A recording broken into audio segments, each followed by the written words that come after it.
അസ്സലാമു അലൈക്കും വറഹ്മത്തുള്ളാഹി. അൽഹംദുലില്ലാഹ്.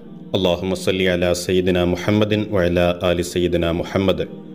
മറ്റുള്ളവരുടെ കുറവുകളും പോരായ്മകളും പ്രചരിപ്പിക്കുന്നതിന് പകരം അവരിലെ നന്മകൾ കണ്ടെത്തി പ്രശംസിക്കുന്നതായിരുന്നു മഹാനായ ശൈഖുനാ അത്തിപ്പറ്റ ഉസ്താദിന്റെ രീതി. 30 വർഷത്തെ ഗൾഫ് ജീവിതകാലത്ത് ഒരിക്കൽ പോലും മറ്റൊരാളെക്കുറിച്ച് ഒരു ചീത്ത വാക്ക് പോലും പറഞ്ഞു കേട്ടിട്ടില്ലെന്ന് അവിടെ എപ്പോഴും തൻ്റെ കൂടെയുണ്ടായിരുന്നവർ പങ്കുവെക്കുന്നുണ്ട്. ഉസ്താദിനോടൊപ്പമുള്ള തൻ്റെ 40 വർഷത്തെ ജീവിതത്തിനിടക്ക് ഒരാളെപ്പോലും ആക്ഷേപിക്കുകയോ കുറ്റം പറയുകയോ ചെയ്തിട്ടില്ലെന്ന് വലങ്കയ്യായി എന്നും കൂടെയുണ്ടായിരുന്ന VP പൂക്കോയ തങ്ങൾ അനുസ്മരിക്കുന്നുണ്ട്. വ്യക്തികൾ, പാർട്ടികൾ, സംഘടനകൾ തുടങ്ങി ഒന്നിനെയും ഉസ്താദ് കുറ്റപ്പെടുത്തി സംസാരിക്കുമായിരുന്നില്ല. നരേന്ദ്രമോദി ആദ്യഘട്ടം ഭരണത്തിൽ വന്ന സമയം ഒരിക്കൽ തൻ്റെ അണികൾക്കിടയിൽ അയാളെക്കുറിച്ച് നടന്ന ഒരു സംസാരം ശൈഖുനാ അത്തിപ്പറ്റ ഉസ്താദിന്റെ ശ്രദ്ധയിൽപ്പെട്ടു.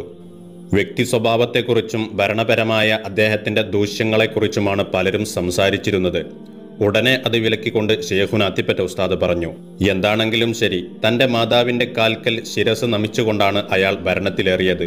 ആ നന്മ വിസ്മരിക്കപ്പെടരുത്. ഹിദായത്ത് കൊണ്ട് മാഞ്ഞു പോകുന്നതേയുള്ളൂ മറ്റേതു തിന്മയും.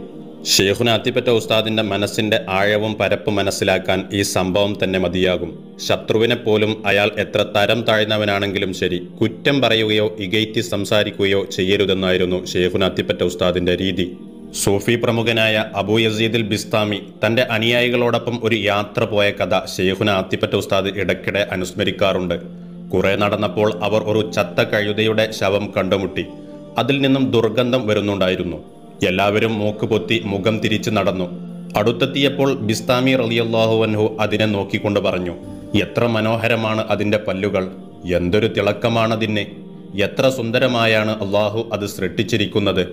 തിന്മകൾക്കിടയിൽ നിന്ന് നന്മകൾ മാത്രം കാണാനും അഴുക്കുകൾക്കിടയിൽ നിന്ന് പുഷ്പത്തിന്റെ ശോഭ മാത്രം ആസ്വദിക്കാനും ഒരു സൂഫിക്ക് എങ്ങനെ കഴിയുന്നുവെന്നത് ഇത് വ്യക്തമാക്കുന്നു. മനുഷ്യന്റെ നന്മകൾ മാത്രം കാണാൻ ശൈഖുനാ അത്തിപ്പറ്റ ഉസ്താദിന് ഊർജം നൽകിയതും ഈ കാഴ്ചപ്പാടായിരുന്നു. അതുകൊണ്ട് തന്നെ മറ്റൊരു വ്യക്തിയെ ആക്ഷേപിക്കുന്നത് ഉസ്താദ് ഇഷ്ടപ്പെട്ടിരുന്നില്ല. അത്രത്തോളം വിശാലമായ മനസ്സായിരുന്നു ശൈഖുനാ അത്തിപ്പറ്റ ഉസ്താദിൻ്റേത്. മാഷാ അല്ലാഹ്. അല്ലാഹു സുബ്ഹാനഹു വ തആല അവിടുത്തെ പദവി ഉയർത്തി കൊടുക്കട്ടെ. അവിടുത്തോടൊപ്പം ജന്നാത്തുൻ നഈമിൽ നമ്മെ എല്ലാവരെയും ഒരുമിച്ച് കൂട്ടി അനുഗ്രഹിക്കട്ടെ. ആമീൻ യാ റബ്ബൽ ആലമീൻ. വ ആഖിറു ദഅ്വാനാ അൽഹംദുലില്ലാഹ്. അസ്സലാമു അലൈക്കും വറഹ്മത്തുള്ളാഹി.